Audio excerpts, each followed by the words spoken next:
Very good. Thank you. Well, so I noticed when I was in family practice and palliative care that the people that getting ill, it wasn't accidental. They had certain personality traits. And one of the most important personality traits that kept showing up is emotional repression. Now, let me give you a couple of analogies. If I were to insult you right now and attack you right now, what would be your healthy response? To ask you, what are you doing? Why are you insulting me? What have I done to you? Okay, and if I kept doing it, what would be your healthy response?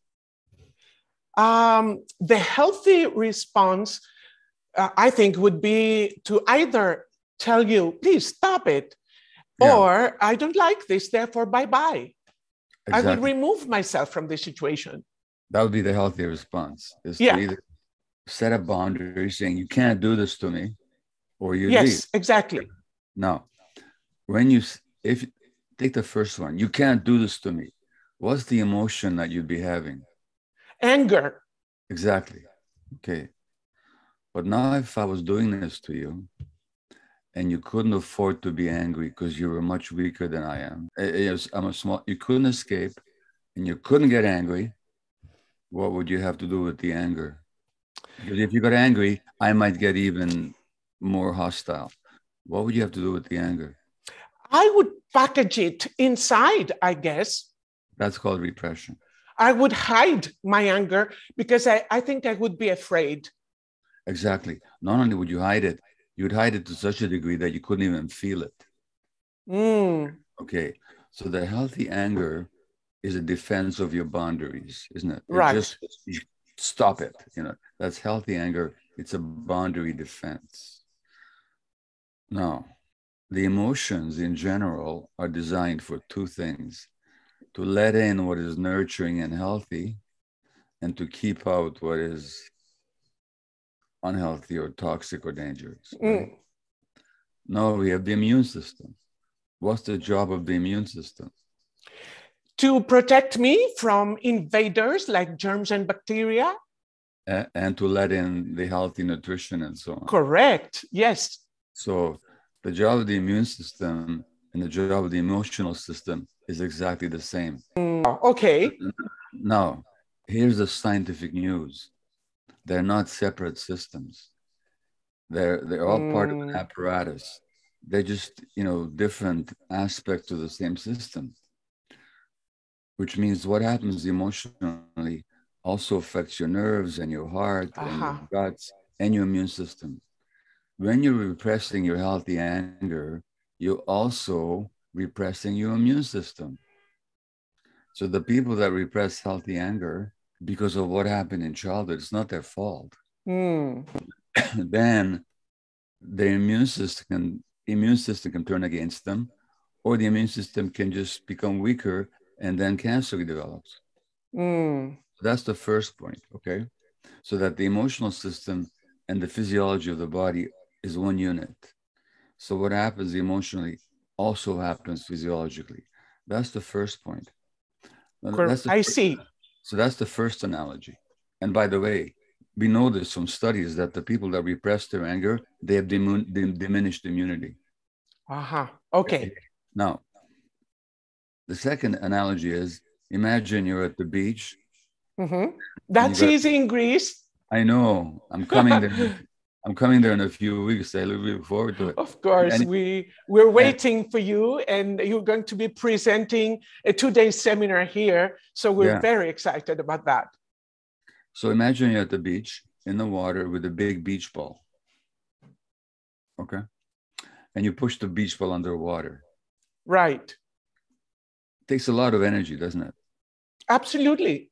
Now, try and keep the beach ball underwater for 5 minutes. A lot of energy. For sure. Okay, now, Agnes, have you ever been angry in your life? Oh, so many times. Of course, I have been angry. So what happens in the body when you're angry? It's not just up in here. My body, what I experience is tension. I tense up a lot. That's one thing. And the second thing is there's a lot of, let's call it aggressive thoughts in my mind. I'm going to do this to you and I'm going to do that to you. I wish I could kill you or something like that. Okay, now, when you think of the energy that it takes to keep the beach ball underwater, can you imagine how much energy it costs you not to feel the anger? Oh, I see now. Yeah, for sure.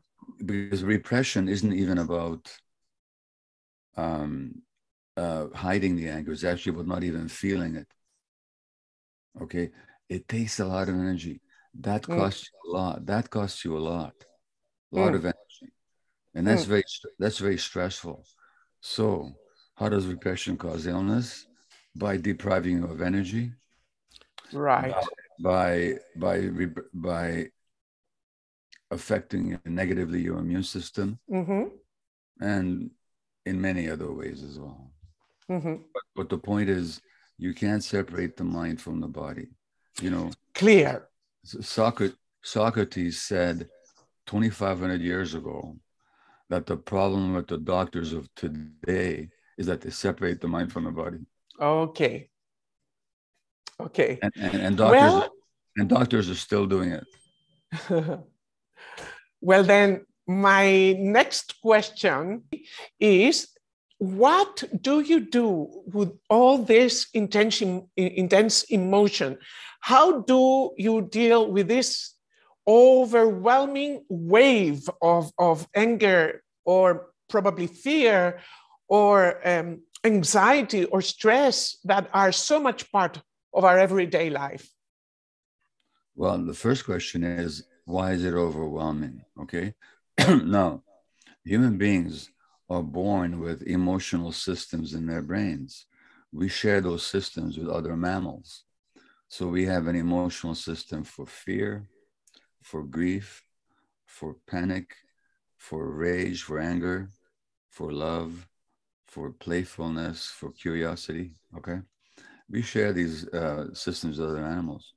One of the essential needs of children, for healthy development is that they should be able to experience all their emotions and have those emotions accepted and held and validated by the adults.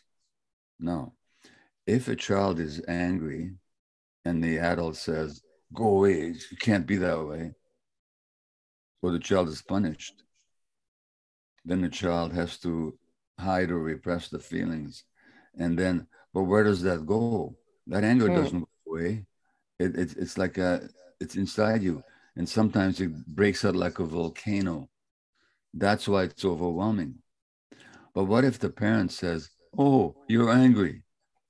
You're angry with daddy and mommy right now. Hey, come here, you know? Then the child learns that it's okay to have emotions and they come and go and they pass and they're not threatening. So the reason that we're overwhelmed is because as children, we didn't get the holding that we needed. Okay. So then as adults, we have to learn to be able to not to repress our emotions, but to have them and to hold them, you know, and that may take some therapy or some mindfulness work, but we have to learn how to hold our own emotions. If our parents knew how to hold them when we were small, it would never be a problem. So it's a matter of undoing the training that we had as kids.